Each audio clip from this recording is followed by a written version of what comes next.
যেই দেশে ধর্ষকের পক্ষে উকিল পাওয়া যায় ওই দেশে পড়া লেখা জজ হয়ে কোনো লাভ নেই। মুসলমানদের দেশে নেতা হইয়া যদি আলেমদেরকে বন্দী করে রাখতে হয়, ওই দেশের রাজনীতি করে নেতা হইলে জনগণের জন্য কোনো ফায়দা নেই।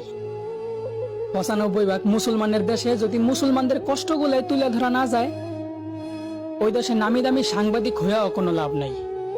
বলি জাকাত না দিয়া সুদ খাইতে খাইতে দেশটারে করছো ছারখার। এখন সূর্যের তাপ গায়ে লাগে, তাই তোমাদের বৃষ্টির দরকার। আলেমদেরকে বন্দি করে আবার আলেমদের মাধ্যমে আল্লাহর কাছে বৃষ্টি কামনা করলা। বিষয়টা এমন হইল না যে কোনো এক ফল গাছের গোড়া কাটা ফালাইয়া সেই গাছ থেকেই আবার ফলের আশা করলা।